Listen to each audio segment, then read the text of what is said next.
¿qué tal? Muy buenas noches. Bienvenidos a Noticias 22. Qué bueno que nos acompañan hoy. Hoy es martes de Enfoques. Vamos a tener un personaje fundamental de la escena jazzística de México. Ya van a ver quién es. Además, vamos a platicar de cine y les platicaremos también qué están tramando Elisa Carrillo y Alondra de la Parra. ¿Qué más tenemos, compañeros? ¿Con qué vamos a empezar? Güemansin Rodríguez, Rafael García Villegas. Qué gusto estar con ustedes. ¿Qué tal, Güeman? ¿Qué tal, Laura? ¿Qué tal, amigos de Noticias 22? Así es, bueno, yo estoy muy emocionado por poder escuchar a este personaje más adelante, que, bueno, vamos a darles una pista, toca el piano. Y bueno, ya con eso es suficiente. Y muchas cosas más que tenemos, especialmente también de cine. Laura, Rafael, ¿cómo están? Mi estimado Güeman, qué gusto saludarte, Laura. Hola, Laura Regis, también en la traducción de lenguas de cine mexicana. Muy contento de estar con ustedes en este Marte, planeta rojo, porque ya lo vamos a colonizar algún día, como lo decía Ray Bradbury, mi querida Laura, y nos vamos directo con la información, y la información que tiene que ver con nuestra memoria cultural, porque hace unas horas la Secretaría de Cultura y la Coordinación de Memoria Histórica y Cultural de México firmaron un acuerdo para entrelazar y enriquecer el espacio digital de archivos históricos y culturales bajo el título Memórica. La Secretaría de Cultura Federal y la Coordinación de Memoria Histórica y Cultural de México firmaron un convenio de colaboración para el desarrollo, fomento, difusión e impulso de la memoria y el patrimonio histórico-cultural del país, así como el convenio que busca enriquecer el espacio digital de archivos históricos y culturales Memórica México Haz Memoria, con los acervos académicos de museos, bibliotecas, televisoras y radiodifusoras que resguarda la plataforma mexicana Repositorio del Patrimonio Cultural de México. Se trata de crear los vínculos necesarios para que en la plataforma digital de Memórica, que está a cargo de la doctora Gabriela Pulido Llano, todo lo que cuenta digitalmente en la Secretaría de Cultura se encuentre también en esta plataforma que tiene el objetivo de proyectar todos los archivos del país.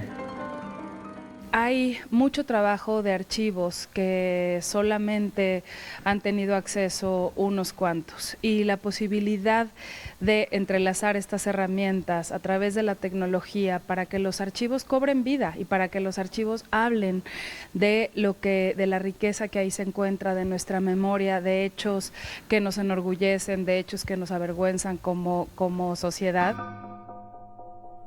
Memórica México Haz Memoria es una plataforma desarrollada por la Dirección General de la Coordinación de Memoria Histórica y Cultural de México. Tiene como objetivo poner a disposición de la sociedad archivos digitales bajo los principios de acceso abierto y software libre y gratuito. Ahora, el portal también podrá difundir los más de 700,000 objetos virtuales de instituciones y organismos dependientes de la Secretaría de Cultura que reúnen la plataforma de esta dependencia. El valor de aquellos espacios en donde se guardan muchos documentos que parecerían inaccesibles, justo no tienen sentido si no se ponen al servicio de una sociedad. Al finalizar la firma del convenio, la secretaria de Cultura Alejandra Frausto anunció la apertura el 8 de septiembre de la exposición El París de Modigliani y sus contemporáneos.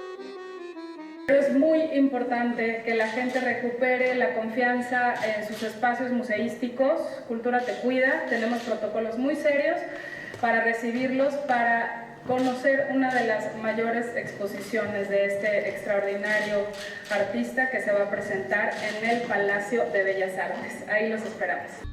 Noticias 22, Karen Rivera. Por otro lado, la Secretaría de Cultura organizó el segundo diálogo sobre cultura y economía social y solidaria, un encuentro con el que se plantearon alternativas para un buen funcionamiento del sector ante la crisis económica generada por la pandemia del COVID-19. Impulsar y promover alternativas que propicien el bienestar del sector cultural ante los nuevos retos económicos fue uno de los objetivos del segundo diálogo organizado por la Secretaría de Cultura, titulado Cultura y Economía Social y Solidaria. Creo que no hay visión humana mejor cualificada y preparada ahora mismo a nivel internacional que el movimiento cooperativo para dar respuesta a los grandes retos creo que estamos en un momento clave por la cultura que llaman a nuevos modelos de negocio, ¿no? La forma de producción está cambiando y dejan a muchos artistas sin ingresos, a una concentración. Entonces puede encontrar Taylor Swift por todas partes del mundo, pero el artista local es muy difícil que vive de su arte. Apoyar los proyectos locales, así como sumar esfuerzos entre colectivos y artistas para generar plataformas, espectáculos y festivales, puede ser una manera de hacer frente a la crisis económica. No hay una fórmula mágica, tiene que haber estrategia, sí tenemos que liderar, como bien apuntaban también mis otros compañeros, la revolución de la economía digital, tenemos que democratizar las tecnologías y hay una revolución y una guerra alucinante en ese ámbito. Va a haber un boom del cooperativismo de plataforma. En este encuentro se compartieron algunos de los trabajos que el Instituto Nacional de Economía Social realiza con el propósito de incentivar el cooperativismo, como la guía de grupos solidarios comunitarios que promueve el desarrollo autogestivo y los nodes de impulso a la economía social y solidaria. Pues a través de los nodes lo que estamos buscando es poder tener pequeñas células que ayuden a fortalecer diferentes mecanismos. También estamos trabajando hacia la generación de posibles cooperativas de plataforma, que estamos trabajando de hecho en conjunto con el Ayuntamiento de Sevilla, con David y algunas cooperativas de Sevilla, para poder generar herramientas tecnológicas que ayuden a las personas a subirse a plataformas y poder brindar servicios. Y desde el INAES lo que estamos viendo es cómo generar formaciones específicas para diferentes sectores económicos. Es cierto que el acompañamiento y espacios como los nodes del INAES son lugares que pueden valorizar estos procesos y aprender de mejores prácticas, pero también yo creo que tenemos que ser ambiciosos. La próxima etapa tiene que ser, tenemos que crecer, tenemos que transformar el modelo en torno de nosotros, y para hacer eso tenemos que organizarnos y hacerlo colectivamente, porque un conjunto de acciones individuales no lo van a hacer. Yo me preguntaba en dónde converge la cultura con la economía social y solidaria o las cooperativas. Creo que hay una necesidad de tener libertad de desde ambas dinámicas, ¿no? Una libertad financiera, una libertad económica, pero una libertad también de crear, de apropiarse de sus ideas. Para mí, la economía o es social o no economía. Noticias 22, Óscar Cortés. Y en otros temas, la batuta de Alondra de la Parra y los pasos de Elisa Carrillo se unen en un concierto para apoyar a las personas afectadas por la pandemia del COVID-19. Alondra de la Parra reúne la Orquesta Imposible, conformada por algunos de los intérpretes más destacados de la música clásica contemporánea. Como su nombre lo dice, este ensamble conjuntó a 30 músicos de 14 países, unidos virtualmente con el único fin de recaudar fondos para apoyar a mujeres y niños mexicanos que se han visto afectados por la pandemia a través de las fundaciones Save the Children y Fondo Semillas.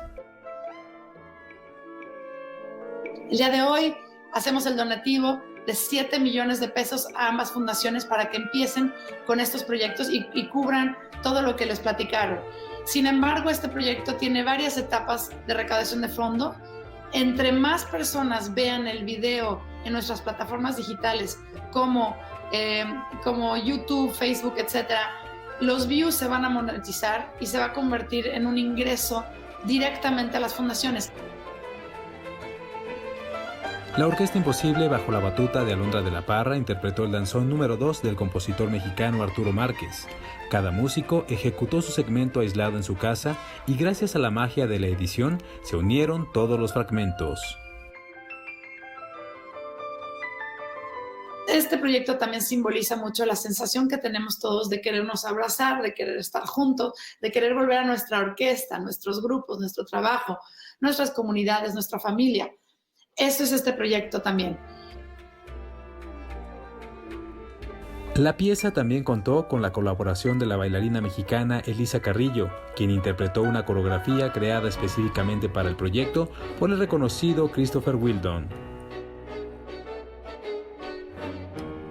Para mí también trabajar con Christopher Wheeldon fue una experiencia maravillosa que siempre había soñado trabajar con él y no se habían dado las cosas por alguna razón.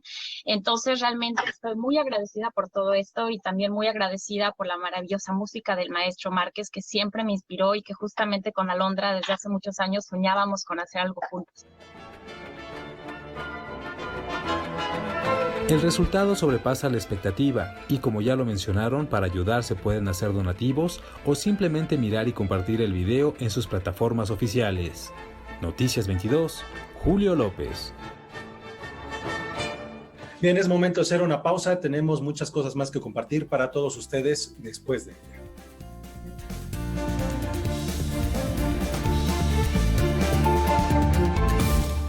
Ellas que fingían ser del mundo blanco, cobijadas por un fango de cal, creyeron en la magia blanca de Paraity para atenuar la faz oscura.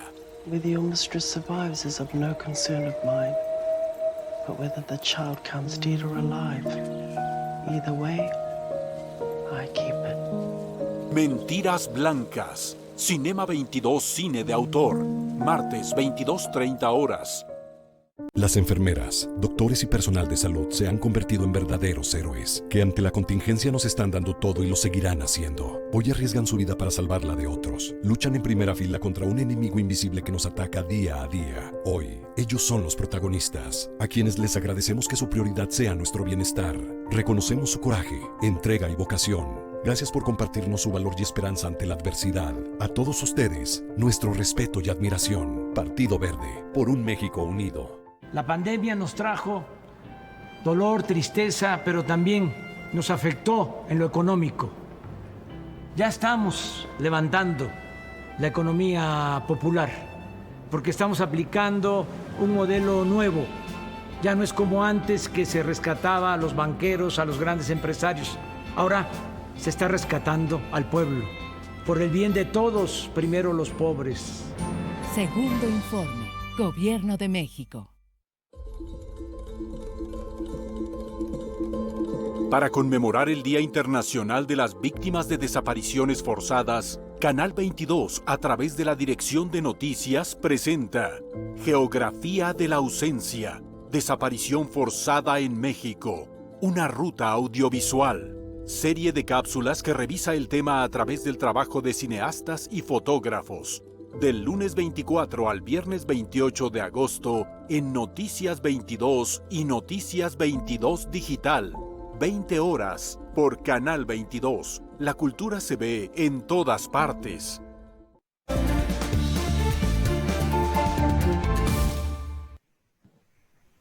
Bueno, hemos estado platicando recientemente de espacios culturales que se empiezan a abrir. Hablamos, por ejemplo, de la Cineteca, en fin, y han tenido buena respuesta por parte del público. La gente quiere asistir respetando todas las medidas de seguridad por la contingencia. Si ustedes quieren conocer cuáles van a ser los recintos que próximamente van a reanudar actividades, los invitamos a ver la siguiente nota. Poco a poco la vida cultural del país comienza a incorporarse a aquello que, desde el gobierno federal, se ha denominado la nueva normalidad.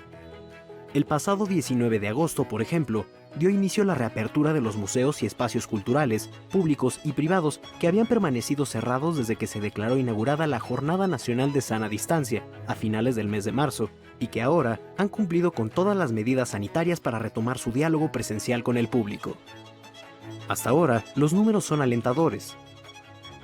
La Cineteca Nacional, que, entre otras medidas sanitarias, ha limitado el aforo de sus salas al 30% de su capacidad, registró una asistencia de más de 9,000 personas desde su reapertura, ocurrida el 12 de agosto.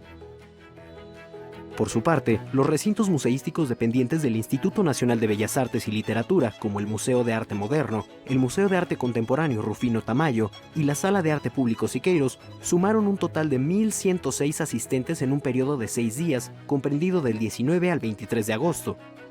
Mientras que, en el poniente de la ciudad, el Complejo Cultural Los Pinos recibió a 334 personas tan solo en el último fin de semana.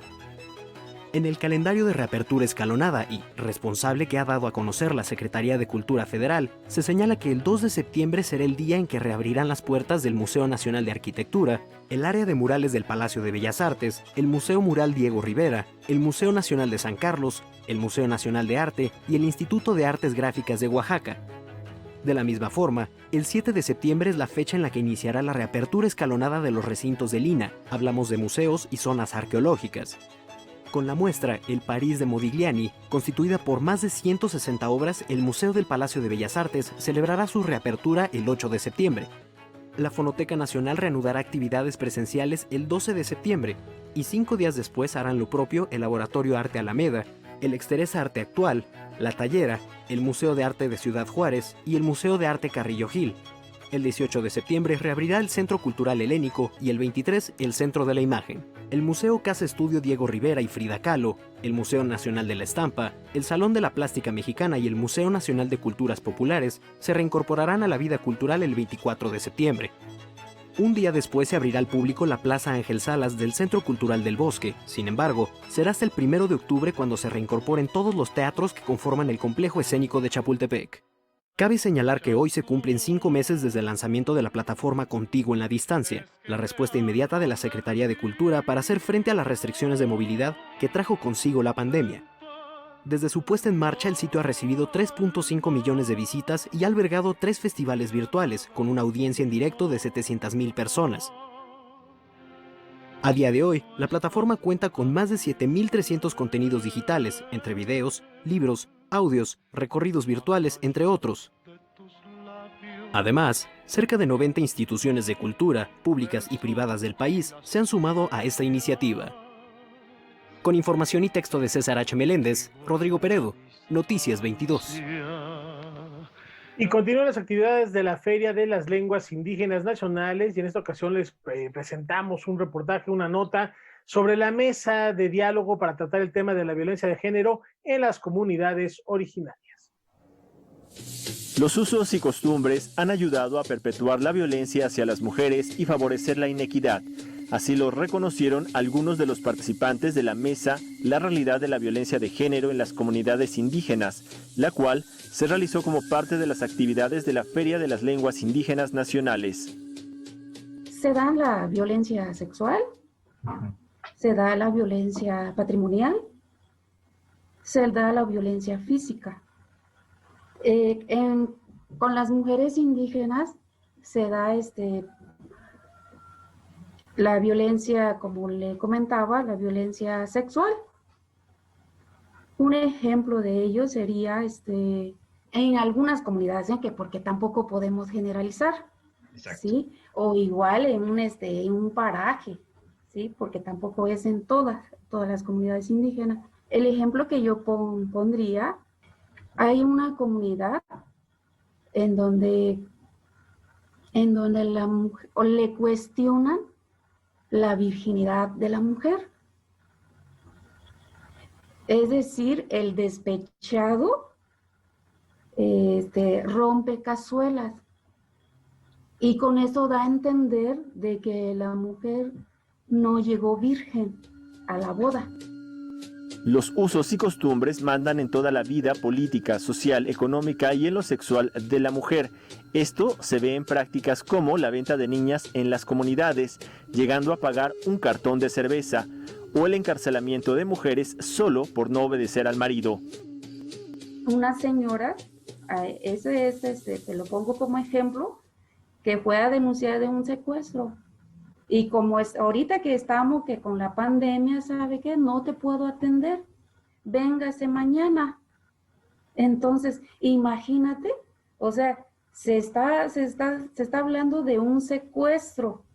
O sea, de que una hija se le desapareció y que un secretario, que ni siquiera era, ¿cómo se llama? Fiscal, o sea, el agente del Ministerio Público, sino que era secretario del fiscal, y que le dijo, venga usted mañana, y esto pasó en Oaxaca, venga usted mañana, y ahí con todo el dolor de esas dos mujeres que yo vi, es ahí donde, por eso decía que necesitamos que todos los servidores públicos de la Procuración y Administración de Justicia y en todo el nivel. O sea, tienen que capacitarse en el tema. Por eso muchas mujeres pues no denuncian. Los participantes, entre los que se encontraban Cecilia Mendoza Reyes, Rogelia González Luis, María del Carmen Mezquite Gómez, Ricardo Ruiz Carbonell y María Elena Vicente Quijano, coincidieron en que se debe garantizar la educación sexual y el acceso a la salud para las mujeres, que se cuente con intérpretes de lenguas en los procesos jurídicos y que lo que está en la ley se convierta en hechos reales. Si no se hace difusión en las comunidades indígenas o con las mujeres, entonces es difícil que las mujeres conozcan sus derechos. Hay que hacer esos tipos de cursos, pero en conjunto. Es decir, o sea, con toda la familia, con los hombres. No hay que separarlos, pues. Sí, porque entonces, o sea, si aquí voy a poner un taller y nada más voy a invitar a mujeres, pues, ¿y el hombre qué? Entonces, aquí es de manera conjunta. Noticias 22, Alberto Aranda. Temas muy importantes a seguir porque estamos hablando de que si México es un país en donde hay una equidad para todas las personas que han nacido en este territorio, nos damos cuenta que esa llamada equidad o esa promesa de desarrollo sigue sin llegar a muchísimos lados de este país y de manera particular siguen estando sesgadas aquellas personas que desde antes de que esto se llamara México ya estaban sesgadas. Tenemos mucho que revisar sobre esto, sobre la forma en cómo nos miramos entre otros mexicanos.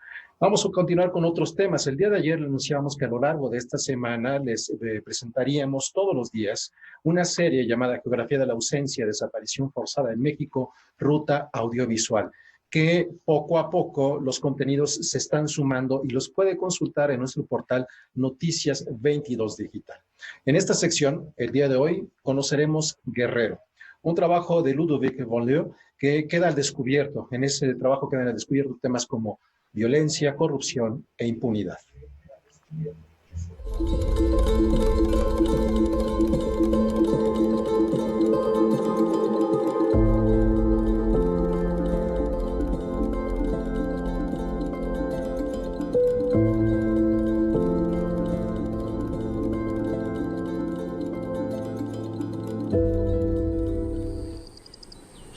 Violencia, narcotráfico, corrupción e impunidad. Estos son algunos de los temas que ha registrado el cineasta francés Ludovic Bonlieu en el estado de Guerrero desde el año 2002. Pues empecé a enseñar lo que estaba pasando porque muy poca gente llegaba, que sean mexicanos o extranjeros, hasta Guerrero, ¿no? A hablar de esa violencia política que existía. El crimen de Zacarías Barrientos es el primer documental que realiza sobre el tema de la desaparición forzada. En noviembre de 2003, cerca de Atoyac, fue encontrado el cuerpo sin vida de este hombre. 5 vecinos fueron inculpados por su asesinato. Luego se descubrió que Zacarías Barrientos era un testigo clave en las investigaciones sobre los desaparecidos durante la llamada Guerra Sucia.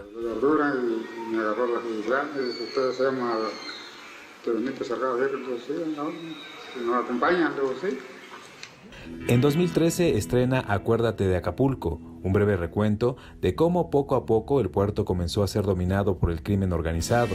Cada año, por breves temporadas, hay pequeñas treguas que recuerdan el esplendor de sus paradisíacas playas. Y como siempre una cosa me llevó a la otra, pues seguí dedicándome a registrar lo que estaba pasando en este estado, hasta que secuestraron a los estudiantes de Ayotzinapa y que decidí registrar lo que estaba pasando después del secuestro masivo de los estudiantes. ¡Habla con el gobierno! ¡Arriba el FUTEC! Hoy tenemos toda la fuerza, podemos entrar a Chilpancingo. El cineasta sabía que lo acontecido en Ayotzinapa era solo la punta del iceberg, así que decidió mostrar otra cara de la misma crisis en el documental Guerrero. Siguió de cerca a un grupo de buscadores de fosas clandestinas, hombres y mujeres que a pesar del peligro decidieron salir a desenterrar a sus familiares. Contra el mal gobierno he querido luchar toda mi vida, eso sí. En este país todo es peligroso. Andar en el activismo mucho más. pero pues también si no hacemos nada es más peligroso porque si van a seguir haciendo de las suyas. Se habla mucho de los desaparecidos, ¿no? Pero cuando se ve un grupo de civiles indefensos que llegan y que encuentran una fosa donde se supone que el Estado había llegado para llevarse los restos, para analizarlos y no lo hizo, que son cientos y cientos de osamentas, pues yo creo que hay una emergencia, ¿no? Porque además sabemos que no es nada más en México, nada más en Guerrero, perdón, también en todo México hoy en día oficialmente hay como 60,000 desaparecidos, ¿no? Guerrero es difícil de ver, pues muestra sin concesiones una terrible realidad que se ha vuelto cotidiana. Cifras dadas a conocer en 2020 por la Comisión Nacional de Búsqueda y de la Subsecretaría para los Derechos Humanos de la Secretaría de Gobernación revelaron que de 1964 a la fecha ya suman 73,201 personas desaparecidas en México. Esos niños están creciendo con odio. ¿Y saben quiénes son los que matan? ¿Los que no tienen sentimientos? Los que crecieron con odio. Noticias 22, Julio López. Bueno, interesante propuesta y seguiremos platicando de estos temas aquí en Noticias 22. Antes de la pausa, hoy en Debate 22, Gaby Tlaseca va a conversar sobre ciencia y tecnología en tiempos del COVID con el profesor de diseño del Instituto Tecnológico y de Estudios Superiores de Occidente, Miguel Huerta, y con el jefe de laboratorio de robótica y mecatrónica del Instituto Politécnico Nacional, Humberto Sosa Azuela. No se lo pierdan, va a estar muy, muy bien, muy interesante, a las 9 de la noche por Canal 22. Volvemos enseguida.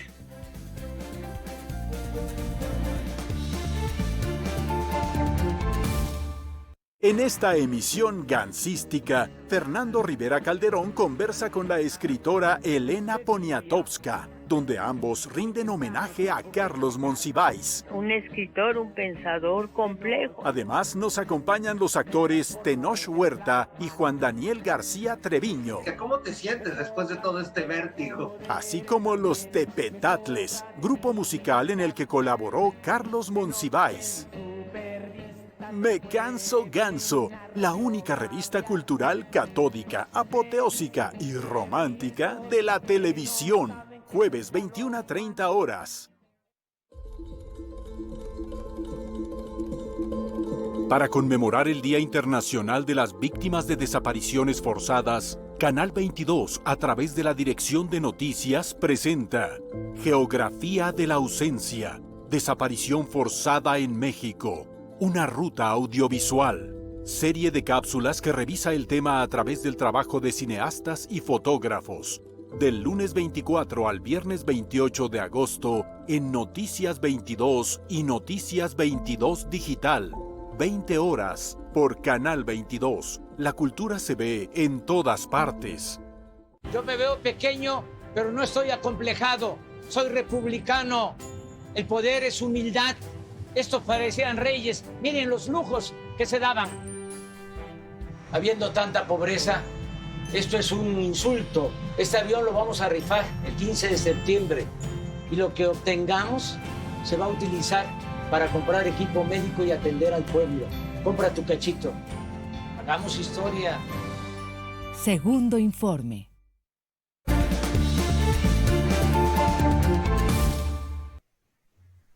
Marionetas de la Esquina reactiva los escenarios del Centro Cultural Helénico, pero atención, este espectáculo solo se puede disfrutar de manera virtual. La luz se fue de ti. El sentimiento de vergüenza y la discriminación son el centro del argumento de Tú eres tú, obra de la compañía Marionetas de la Esquina, quien con el apoyo del Centro Cultural Helénico inició temporada con funciones en vivo de manera virtual. Pues Tú eres tú es una obra que habla de un niño que de pronto no sabe quién es y en la búsqueda de entenderse, pues va preguntando a su mamá, que es la mirada y es a quien su mirada más cariñosa, ¿no? Pero pues resulta que la mamá de pronto algo pasa que no lo ve con amor, sino con vergüenza, ¿no? Y a partir de esa mirada de vergüenza, él se empieza pues a avergonzar de sí mismo y en esa vergüenza pues dice, ¿qué soy? Secadoras de cabello, máquinas para rasurar, tijeras, maquillajes, pelucas y otros objetos que se encuentran en una estética se convierten en personajes que nos cuentan la historia de un niño en el momento de descubrir que sus gustos y afinidades son diferentes a las de sus amigos y ante las miradas prejuiciosas decide esconder sus emociones. Esta obra habla de la identidad, de esa búsqueda de identidad que tiene el ser humano pues desde pequeño, desde que está explorando a hacer juegos, a hacer perritos, a hacer gatitos, a hacer niñas, a hacer niños, todo esto, ¿no? Y ocurre con un niño que vive en un mundo de una estética. La mamá se maquillaba. Para la autora de la obra, Amantha Leiva, es fundamental hablar sobre las distintas infancias y así dejar atrás ideas falsas de lo que debe ser o no una niña o un niño en una sociedad que impone estigmas desde la infancia. Nos han escrito varias personas y fíjate que lo que se está quedando es el comentario de si yo de chico hubiera tenido una obra como esta, otra hubiera sido mi vida, ¿no? Creo que es muy fuerte esto del asunto de tener vergüenza desde tan chico, ¿no? Cuando te descubres que eres diferente y no solo en el plano sexual, sino en los juegos que te gusten, en lo que te guste leer, en lo que no te guste leer, en lo que no te gusta jugar, en lo que te sientes cómodo o incómodo. Muchas veces creo que el mundo de la infancia lo tagueamos, lo etiquetamos en valores, en ideas de los adultos que buscamos esa infancia perfecta, ¿no? Esa infancia que no cambia, esa infancia fácil, esa infancia de revista quizá, cuando en realidad son muchas infancias, tantas como niños hay. Tú eres tú se presenta en sesiones en vivo por la plataforma Zoom todos los miércoles y sábados hasta el 5 de septiembre. Para consultar horarios y la compra de boletos, visita el sitio latiteria.mx. Noticias 22, Omar Vera. Hoy a las 9 de la noche el Festival Internacional de Cine de Horror de la Ciudad de México, Macabro, comienza sus actividades, un evento que se ha visto en la necesidad, como todos, de reinventarse en su formato, y esto los comparte a través de la red.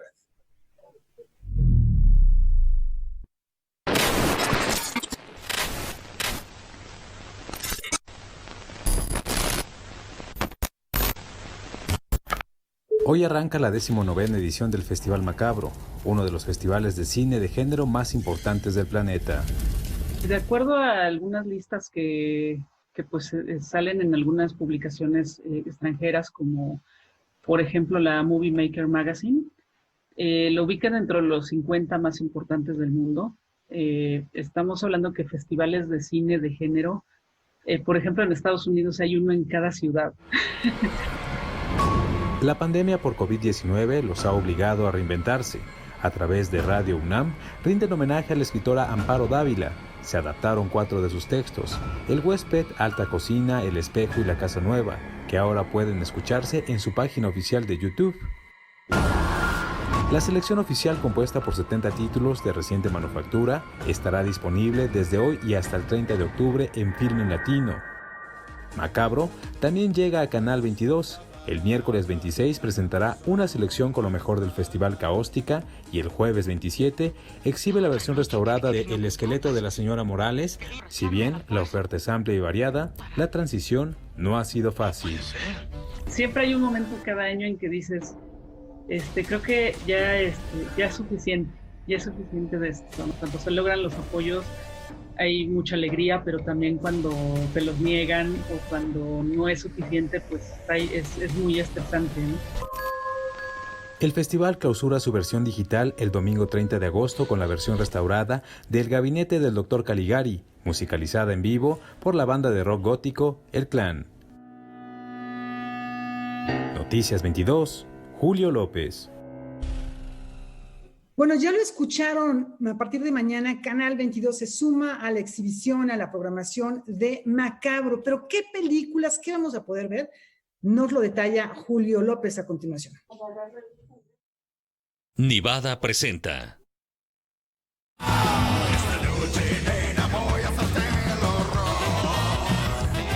Desde las profundidades de la normalidad que vivimos llega desde Bilbao lo más macabro de Caóstica, una recopilación con los mejores trabajos de la 18ª edición del Festival Internacional de Cortos y Videoclips Caóstica. Nuestra estética y nuestro ideario, pues al final ha creado efectivamente un festival en el que prima lo bizarro. Nosotros tenemos varias secciones a concurso, tenemos animación, tenemos videoclip, que fuimos de los primeros festivales en el País Vasco en tener una sección de videoclip, y luego videocinema, ¿no? Que pues ahí entronca el cine, ya sea digital o ya sea celuloide.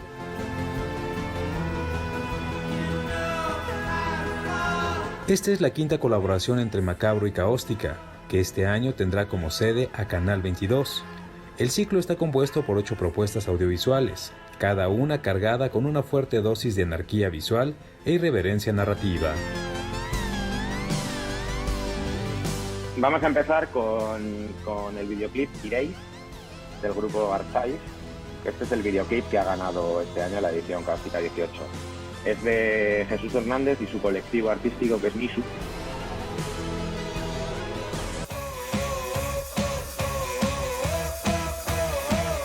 La muestra continúa con el videoclip de la canción Sigo el Plan del grupo Venturi, realizado por Juan Dopico durante el confinamiento.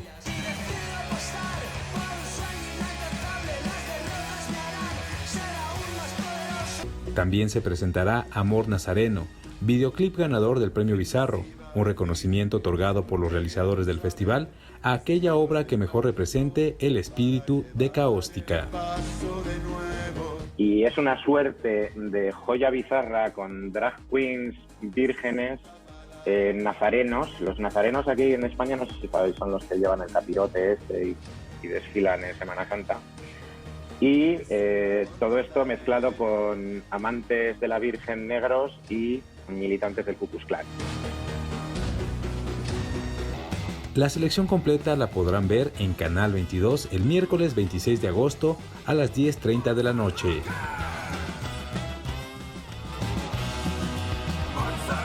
Bien, ya lo saben, Macabro comienza hoy a las 21 horas y tendrá varias cosas que compartir para todos ustedes. Vamos a hacer una pausa, pero antes queremos hacer el siguiente comentario. De acuerdo con una publicación de la revista The Hollywood Reporter, el Centro de Capacitación Cinematográfica, por 8ª ocasión, es considerada como una de las mejores escuelas de cine en el mundo. Para llegar a esta conclusión, la revista estadounidense realizó un análisis centrado en la manera en que los centros educativos cinematográficos se desempeñan frente a las circunstancias impuestas por la pandemia del COVID-19. Pues enhorabuena para el Centro de Capacitación Cinematográfica. Es momento de hacer una pausa, tenemos más al volver.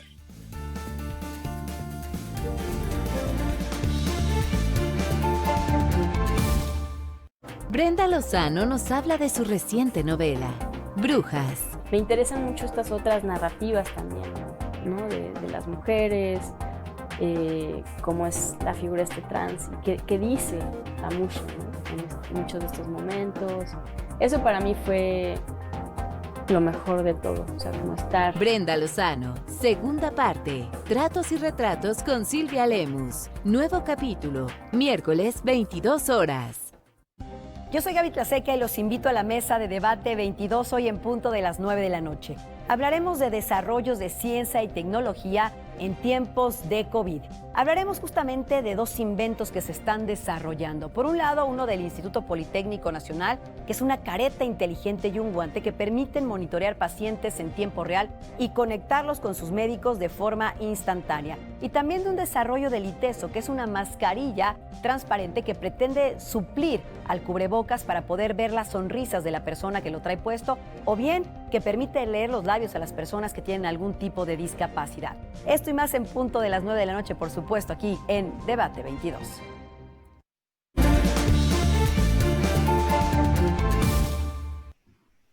Martes de enfoques con un personaje formidable que, además de ser un gran jazzista, es un cazador de tesoros. Laura, vamos contigo.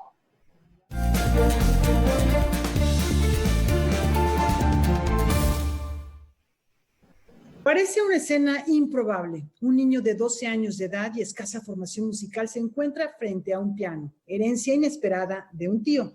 El encuentro entre el niño y el piano es como el de dos viejos conocidos que desde entonces son inseparables. El nombre de aquel niño, Alex Mercado, compositor, pianista, figura fundamental de la escena jazzística contemporánea. Alex, qué gusto tenerte aquí en Enfoques en Noticias 22 para platicar de proyectos actuales, un poquito de tu trayectoria y, como ya bien decía Rafa, de algunos tesoros que nos tienes ahí muy bien guardados. ¿Te parece bien que empecemos platicando un poco, pues esto hablando de cuestiones improbables? No te formaste, no naciste en una familia propiamente de músico, sino de padre científico y de madre abogada. ¿Cómo es esta llegada y este encuentro con la música? Muy buenas noches. Es una noche lluviosa aquí en el sur de la Ciudad de México. Un gusto saludarlos a todos. Pues sí, vengo de una familia no estrictamente musical, pero que amaba la música. Mi papá tocaba la guitarra en las reuniones sociales, yo lo recuerdo desde que era niño, le fascinaba tocar bossa nova, tango, y cantaba también muy bien.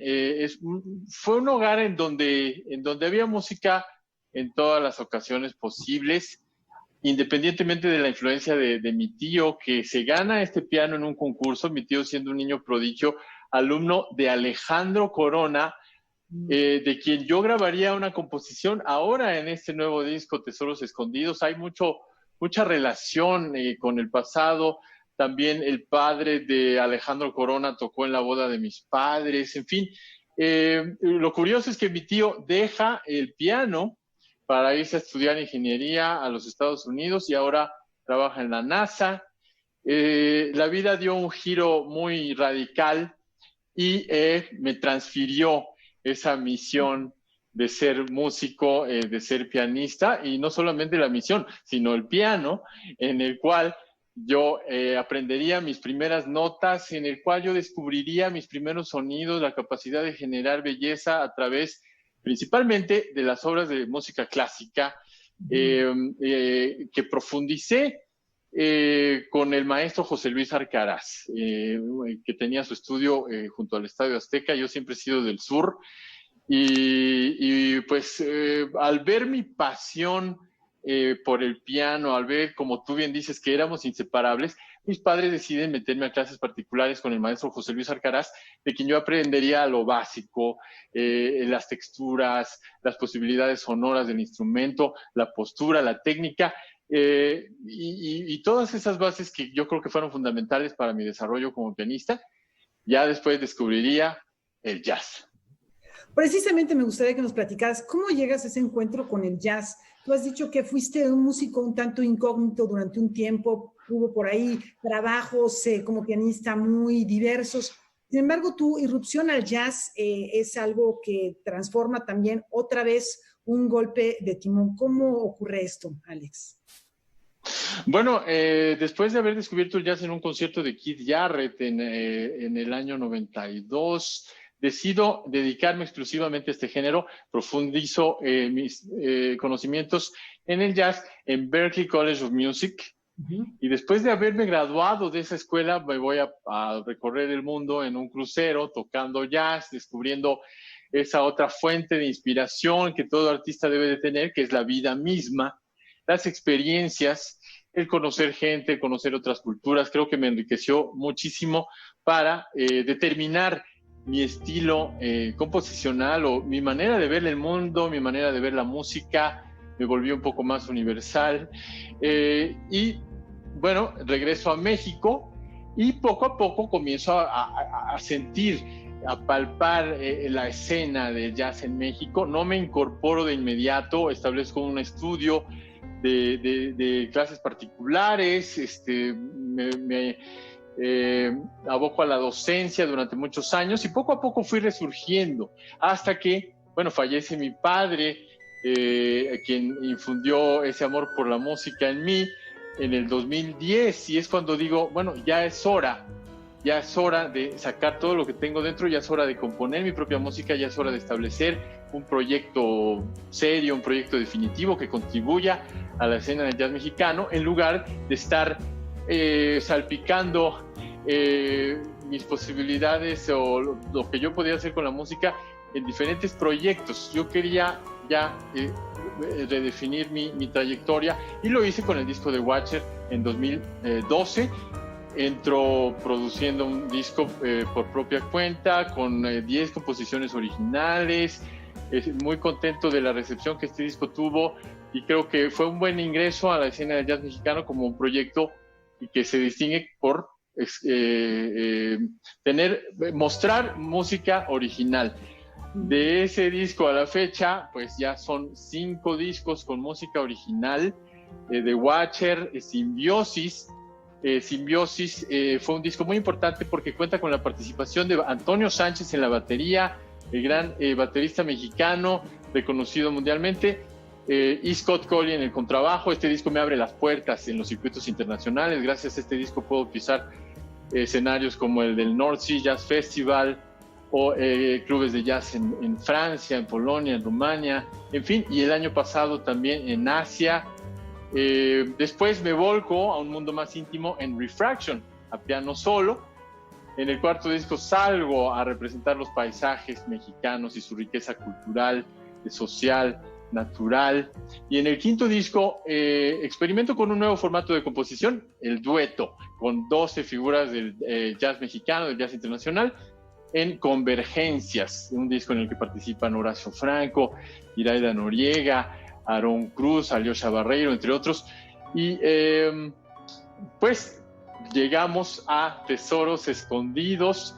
Decido solicitar el apoyo del Fondo Nacional para la Cultura y las Artes y les propongo precisamente el rescate de obras inéditas de grandes compositores en el género del jazz.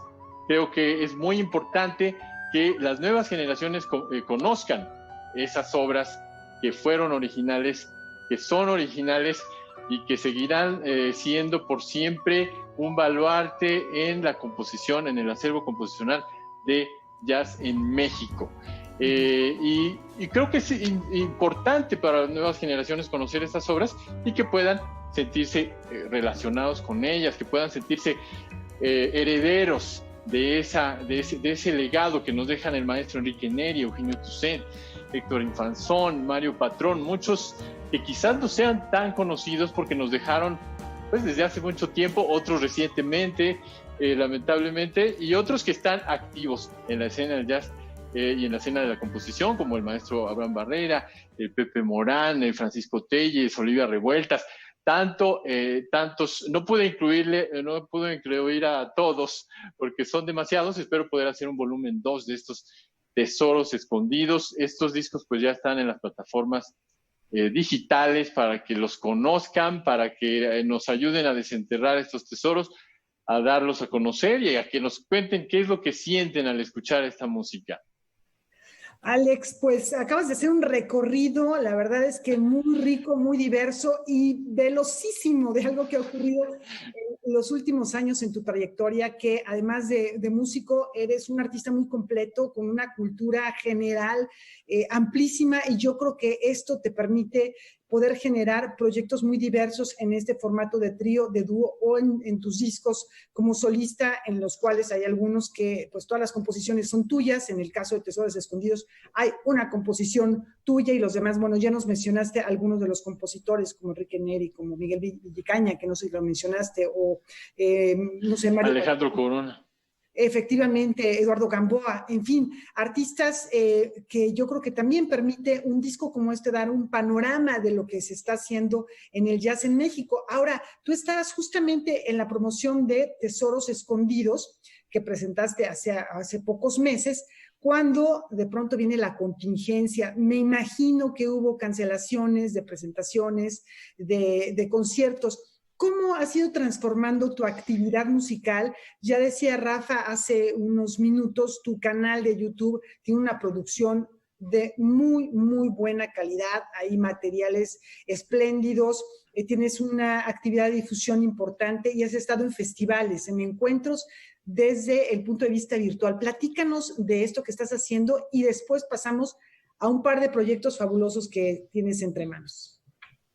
Así es, pues la contingencia a toda la escena del jazz, a toda la escena del arte en general, nos agarró por sorpresa, nos agarró desprevenidos, nos tomó mucho tiempo ajustarnos, recuperarnos de ese tambaleo que sufrimos y de enfrentarnos a una nueva manera de hacer las cosas, que es los conciertos virtuales, las conferencias, las entrevistas a las que nos han invitado. Y bueno, para mí fue un proceso, yo creo que para todos, un proceso de aprendizaje, un proceso de reinvención, un proceso de aceptación, al principio también de negación. No queríamos regresar a tocar en vivo de inmediato, no sabíamos las consecuencias, la envergadura de lo que estaba sucediendo y sobre todo la duración, ¿no? Que todavía estamos en ese periodo de incertidumbre. Entonces, afortunadamente, muchas instituciones, tanto públicas como privadas, se dieron cuenta que la música tenía que seguirse ofreciendo de una manera fresca, de una manera nueva, ya no reciclando cosas del pasado, y se animaron a hacer los festivales que hacían presenciales y trasladarlos al formato en línea. Tal es el Festival de Jazz de Verano Querétaro 2020, en el que participé junto con muchos proyectos locales, nacionales, internacionales, y diversos ciclos que se comenzaron a hacer virtualmente. Y bueno, me sentí muy contento, la verdad, de poder hacerlo, de poder llegar hasta los hogares de la gente, de poder aliviar también el dolor y la incertidumbre que todos estábamos sintiendo. Creo que la cultura hizo su cometido, la cultura de alguna manera salvó el estado anímico de las personas, los motivó a enfrentar esta crisis, y creo que nos damos cuenta del poder de la cultura.